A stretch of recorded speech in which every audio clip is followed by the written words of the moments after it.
So we've got a big group of kids today. So I guess the adults get to participate and see how good your memory is.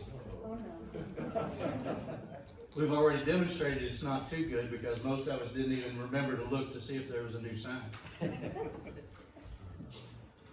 You know, Brother Ball's going to talk to us today about communion.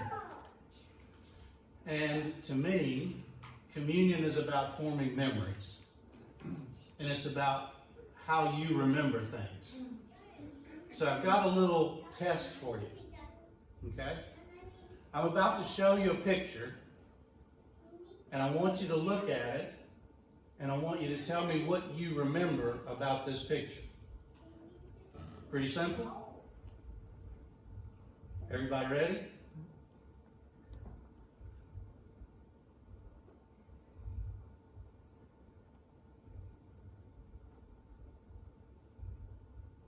Okay. What do you remember about the picture I showed you? A cow. There's a cow. A bus. There's what? There's a plane. There's a tree. A wrench. There's a ball player. There's a hammer. Race car. There's a race car.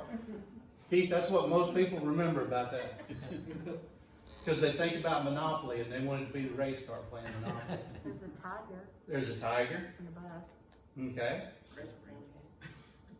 So here's a question. How many pictures were on the slide? About 20. 20's my guess. Okay. So you see what you could remember separately. Here's what I want you to do. Take just a minute. Get prepared with somebody close to you, if you have somebody sitting with you, and see what you can remember when I show it to you again. Okay? Now, I want you to be ready because it's going to be a shorter time I'm going to show it to you this time because you've already seen it. You just have to be ready for it. Okay? Everybody ready?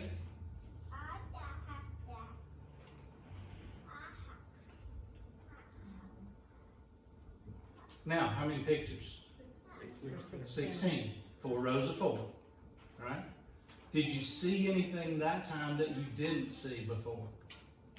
The clock.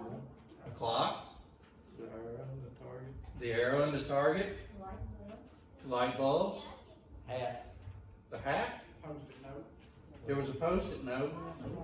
Yep, it was a leprechaun hat. See, I got it in front of me now. I still can't see it. Crescent ring. There was a crescent wrench. Soccer ball. There was a soccer ball. Now, isn't it funny how we can remember things? Fayette will tell you that I have the worst memory in the world. And as I get older, it's getting worse. So I thought about this and I thought, how do people remember things? So I thought, well, some people tie a piece of string around their finger. Now, my problem with that would be I'd forget what the piece of string was about. Okay? And then I thought, some people write themselves a note. And if you ever happen to come to my house and be in my office and you'll see notes on top of notes on top of notes.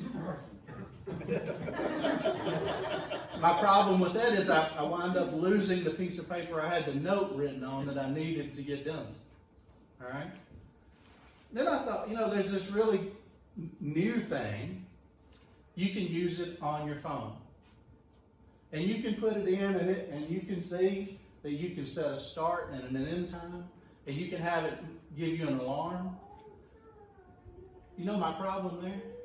I forget to set the alarm part of it. So individually, our memories are not that good. But it's amazing what happens when we collectively come together. If you think about communion, Jesus was having his last supper with his disciples. And these were his closest friends, his most trusted confidants. And the most important thing he said to them is, do this in remembrance of me. When we come together and we have memories that we share about Jesus, when we come together and we have memories that we share of church and our fellowship, and most importantly, when we have memories and things that we share of the blessings that God has given us in our life, they're even more powerful when we're together and when we can share them with somebody else. You know, that's what he expects from us. He blesses us each and every day, whether we realize it or not. People ask me all the time, how are you?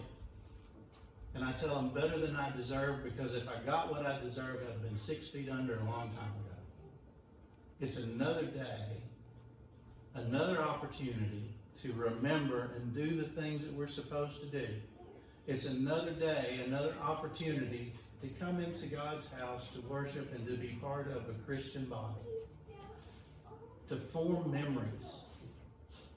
Memories last forever.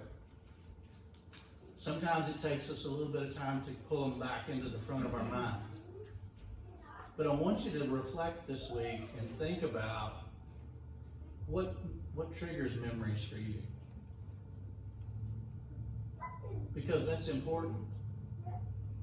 You never know what's going to trigger a memory. Sometimes it's the strangest thing. But that memory is precious. Keep it, enjoy it, and most of all, share it, just like we share communion.